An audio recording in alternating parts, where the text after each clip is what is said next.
Hello नमस्कार दोस्तों। स्वागत है आपका आपके अपने चैनल जी के गुरुकुल पर। और आज से हम उत्तर प्रदेश कांस्टेबल यानी कि यूपी पुलिस 2024 के लिए सामान्य हिंदी का प्रैक्टिस सेट स्टार्ट कर रहे हैं, जो कि टॉपिक वाइज है। पहला टॉपिक है आपका वर्णमाला। ये आपका टॉपिक वाइज होगा, तो चलिए स्टार्ट करते हैं topic wise practice set Hindi का। पहला क्वेश्चन है, लिपिबद्ध चिन्हों के क्रमबद्ध समूह को, इसमें पूछा है क्रमबद्ध समूह को तो क्या कहते हैं? अक्षर, वर्ण, वर्ण समूह, वर्णमाला। लिपिबद्ध क्रमबद्ध समूह को कहते हैं वर्णमाला।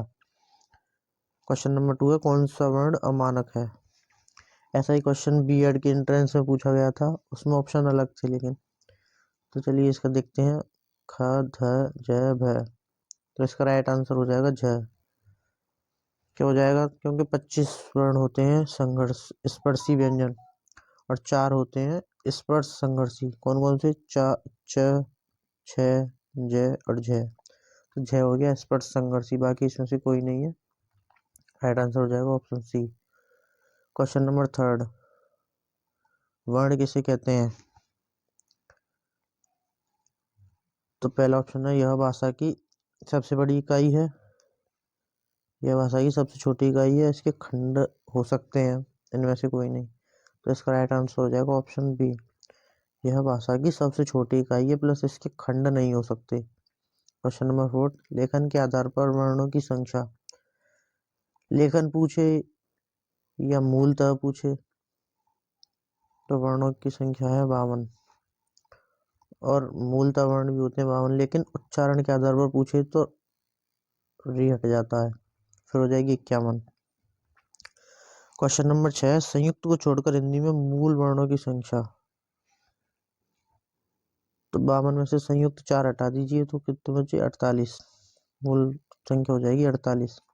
हिंदी में व्यंजन वर्णों की संख्या, इसमें 33 ऑप्शन में है नहीं, तो इसमें 2 ड और ढ जोड़ दिए गए हैं, हो जाएगा 35। 25 तो स्पर्शी हो जाएंगे, 4 अंतस्थ या अलावा, 4 उच्छिप्त श है, और 2 ड और ढ, ऐसे करके 35। क्वेश्चन नंबर 8, हिंदी में ध्वनियाँ कितने प्रकार की होती हैं? हिंदी में ध्वनियाँ होती हैं 2, स्वर और व्यंजन। क्वेश्चन नंबर 9 पर चलते हैं। क्वेश्चन नंबर 9 कहता है, क्वेश्चन नंबर 9, स्वर किसे कहते हैं?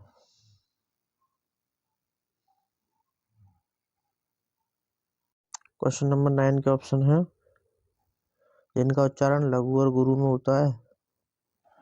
ऑप्शन नंबर बी, जिसका उच्चारण बिना अवरोध के विघ्न बाधा के होता है। ऑप्शन सी, जिसका उच्चारण स्वरों की सहायता से होता है, जिसका उच्चारण नाक व मुंह से होता है। राइट आंसर हो जाएगा ऑप्शन बी, जिसका उच्चारण बिना अवरोध अथवा विघ्न बाधा के होता है। तो ऑप्शन सी को भी पढ़ते हैं, जिसका उच्चारण स्वरों की सहायता से होता है वो होते हैं व्यंजन। जिसका उच्चारण नाक और मुंह दोनों से होता है वो होता है अनुनासिक। Right answer option B. Question number 10 पर चलते हैं। हिंदी भाषा में कौन सी ध्वनियां हैं जो स्वतंत्र रूप से बोली जाती हैं? तो इसका राइट आंसर हो जाएगा ऑप्शन ए, स्वर ध्वनियां जो स्वतंत्र रूप से बोली जाती हैं, लेकिन व्यंजनों को बोलने के लिए स्वरों की सहायता की आवश्यकता है। इसका राइट आंसर है ऑप्शन ए। क्वेश्चन नंबर 11 पर चलते हैं। भाषा विज्ञान की दृष्टि से ऊ किस प्रकार का स्वर है? तो इसका राइट आंसर हो जाएगा, पहले देखते हैं ऊ किस प्रकार का वर्ण है। पहले जीवा के आधार पर देखते हैं। जीवा के आधार पर स्वर होते हैं 3 प्रकार के, अग्र, मध्य और पश्च। अग्र ई ए से याद रखना, ई और ए, ई दोनों और ए आते हैं अग्र में, मध्य में आ आता है केवल, बाकी सब आते हैं पश्चिम में। तो ऊ होता है पश्चिम। पश्चिम 2 ऑप्शन में दिया गया है। अब देखते हैं मुख खुलने के आधार पर, संवृत और विवृत में। संवृत में 2 होते हैं, संवृत और अर्ध संवृत। विवृत में भी 2 होते हैं, विवृत और अर्ध विवृत। संवृत में आते हैं ऊ दोनों और ई। अर्ध संवृत में आते हैं दोनों छोटे छोटे, छोटा ओ और छोटी ए। विवृत में बड़ा आता है केवल, अर्धविभ्रत में आता है अ और दोनों बड़े ओ और ए, तो ये आता है संवृत में उ। तो देखते हैं संवृत भी और पश्च भी, ऑप्शन सी। क्वेश्चन नंबर 12, ए स्वर का एक प्रकार है। हस्य स्वर में केवल 4 स्वर आते हैं, अ, ई, उ और री, बाकी दीर्घ में आते हैं। तो ये दीर्घ, ऑप्शन नंबर डी दीर्घ। मूल स्वर में भी 4 आते हैं जो हस्य में आते हैं। संयुक्त स्वर भी है ये, अ प्लस ई। तो इसके बी और डी दोनों सही हैं। ऑप्शन नंबर 12 को बी और डी दोनों सही हैं। क्वेश्चन नंबर 13, हिंदी भाषा में हस्य स्वरों की संख्या कितनी है? अभी ऊपर आपको बताया है हस्य स्वर हैं आपके 4, छोटा आ, छोटी ई, छोटा उ और री। क्वेश्चन नंबर 14, प्लुत स्वर कौन सा है? क्वेश्चन नंबर 14, प्लुत स्वर कौन सा होता है? तो प्लुत स्वर वो होते हैं जो ज्यादा लंबे खींचते हैं, जैसे संस्कृत शब्द ओम, ओम इसमें आ रहा है, जैसे राम, तो ये प्लुत हो गया। इसमें ऑप्शन ए सही है। क्वेश्चन नंबर 15 को जरा ध्यान से देखें। मात्रा के आधार पर स्वर कितने प्रकार के होते हैं?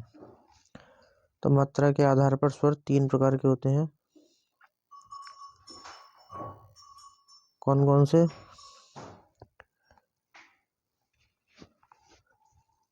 मात्रा के आधार पर स्वर केवल 2 प्रकार के होते हैं, ह्रस्व और दीर्घ, यानी कि लघु और गुरु। क्वेश्चन नंबर 16, जीवा के आधार पर स्वर कितने प्रकार के होते हैं?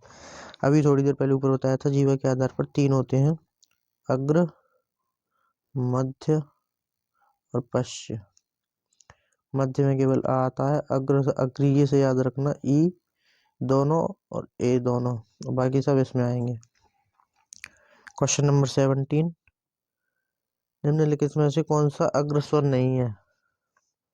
ई और ए, अभी बताया था अग्रीय से याद रखना था, ई दोनों और ए दोनों, तो ऑप्शन ए ये नहीं है, ये मध्य स्वर है। ऑप्शन ए है मध्य स्वर आपका। क्वेश्चन नंबर 18, हिंदी में स्वरों के कितने प्रकार हैं? हिंदी में स्वरों के कितने प्रकार हैं? तो हिंदी में स्वरों के प्रकार हैं 3। हिंदी में स्वरों के 3 प्रकार हैं, हस्य, दीर्घ और प्लुत।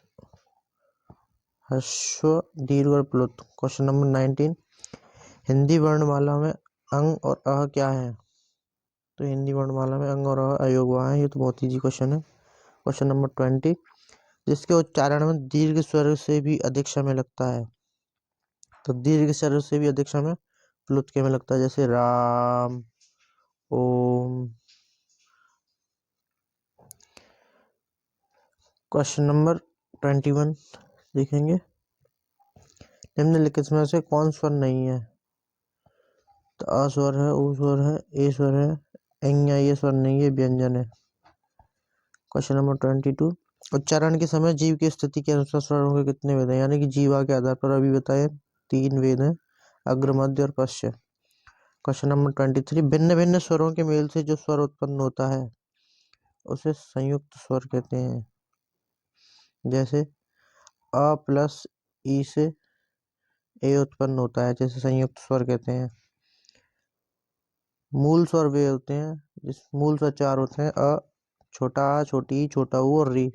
संधि स्वर, संधि स्वर जैसे छोटा आ छोटा बड़ा के बड़ा बनाते हैं, छोटी ई छोटी बड़ा के बड़ी बनाते हैं, संधि स्वर होते हैं। दीर्घ स्वर में जैसे बड़ा, बड़ी, बड़ा ऊ।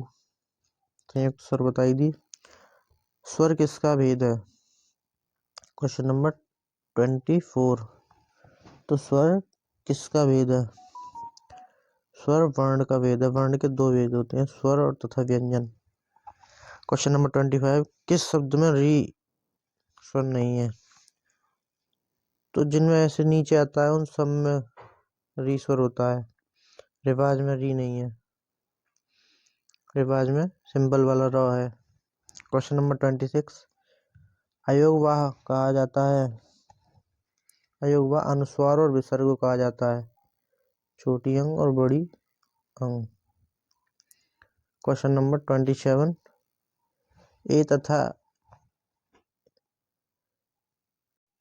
तथा ए वर्ण क्या कहलाते हैं? क्वेश्चन नंबर 27 पूछा है। तो ओष्ठ मूर्धन्य मैं बताता हूँ। अ का स्थान है कंठ, ई का तालु और ऊ का ओष्ठ है। तो ए किस किस के योग से बनता है? अ प्लस ई के योग से बनता है, अ प्लस ई। तो इसका उच्चारण हो गया कंठ तालु। तो ऑप्शन सी राइट है। क्वेश्चन 28, वे ध्वनियां जो स्वरों की सहायता के बिना उच्चरित हो सके, जो बिना स्वर की सहायता के उच्चरित नहीं हो सकती। ऑप्शन नंबर बी व्यंजन, ऊपर भी बता दिया है। क्वेश्चन नंबर 29, निम्नलिखित में से कौन सा वर्ण अंतस्थ नहीं है? तो अंतस्थ में आते हैं यर लव, यर लव ये अंतस्थ व्यंजन है। तो यर और व। ऑप्शन नंबर सी अंतस्थ नहीं है, ह नहीं है। तो ये किस में आएगा? स, श, स और ह, ये आते हैं स्पर्शी व्यंजन में। तो इसका राइट आंसर ऑप्शन बी सही हो जाएगा, अंतस्थ नहीं स्पर्शी। उच्चारण के स्थान की दृष्टि से कौन सा विकल्प शुद्ध है? तो उच्चारण के स्थान की दृष्टि से स, ये तो बिल्कुल सही है। श मूर्धन्य से नहीं बोला जाता, श बोला जाता है तालु से। और श ये मूर्धन्य से बोला जाता है, ये तालु से नहीं बोला जाता। और च ये तालु से बोला जाता है। तो इसका राइट आंसर हो जाएगा ऑप्शन ए, ये दंत से बोला जाता है। क्वेश्चन नंबर 31, निम्नलिखित में से कौन सा अशुद्ध है? हिंदी में ज्ञ का उच्चारण परंपरा से भिन्न हो गया है। दो महाप्राण व्यंजनों का उच्चारण एक साथ हो सकता है। विसर्ग कंठ वर्ण है, 6 संयुक्त वर्ण है। तो इसमें देखते हैं 6 तो संयुक्त वर्ण है, विसर्ग कंठ है, ये भी सही है। दो महाप्राण व्यंजनों का उच्चारण एक साथ हो सकता है, ये और ये। देखते हैं हिंदी में ज्ञ का उच्चारण परंपरा से भिन्न हो गया है। तो ये वास्तव में ज्ञ नहीं होता, ये होता है ज्य, क्योंकि ज प्लस अइया के योग से बना होता है। इसे ज्य बोलना चाहिए, जैसे विज्ञान। सही है इसका विज्ञान। तो इस क्वेश्चन का राइट आंसर हो जाएगा बी, दो महाप्राण व्यंजनों का उच्चारण एक साथ हो सकता है, यानी कि एक साथ नहीं हो सकता। क्वेश्चन नंबर 32, निम्नलिखित में से कौन सा सही है? अनुस्वार पूर्ण अनुनासिक ध्वनि है, अनुस्वार पूर्ण अनुनासिक ध्वनि है। वर्ग का पंचमाक्षर अनुनासिक होता है, ये तो सही है। अनुस्वार पूर्ण अनुनासिक, ये भी सही है। अनुनासिक के उच्चारण के दौरान नाक से बहुत कम सांस निकलती है और मुंह से अधिक, ये भी सही है। तो इसका राइट आंसर हो जाएगा क्वेश्चन नंबर 32 का राइट आंसर हो जाएगा, नहीं ये गलत है। अनुनासिक के उच्चारण के दौरान नाक व मुंह से कम हवा निकलती है। अनुनासिक में तो नाक और मुंह दोनों से अधिक हवा निकलती है। तो इसका राइट आंसर हो जाएगा पहला और दूसरा। ये किस ऑप्शन में? Option number C. Question number 33, दांत और जीभ के स्पर्श से बोले जाने वाले वर्ण को क्या कहते हैं? दांत और जीभ के स्पर्श से बोले जाने वाले वर्ण को कहते हैं दंत्य। क्वेश्चन नंबर 34, निम्नलिखित ध्वनियों की निर्दिष्ट विशेषताओं में कौन सा अशुद्ध है? आजकल ऐसे क्वेश्चन ट्रेंड में है। तो च तालब्य है कि नहीं? क चट तप पेटीएम, तो ये तालब्य में आता है, ये महाप्राण में नहीं आता। ये अल्प प्राण में आता है, महाप्राण में आते हैं 2 और 4 वाले, जैसे क ख ग घ। और तो ख और घ वाली लाइन आएंगी 2 और 4 वाली, पहला ही गलत हो गया। क्वेश्चन नंबर 34 का ए। क्वेश्चन नंबर 35, उच्चारण की दृष्टि से संबल ध्वनि का कौन सा वर्गीकरण है? उच्चारण की दृष्टि से संबल ध्वनि कौन सी है? तो संबल ध्वनि है तुम्हारी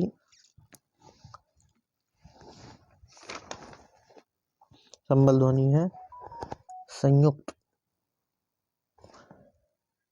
संपृक्त ध्वनि ऑप्शन ए सही हो जाएगा इसका। संयुक्त तो आपको पता ही है।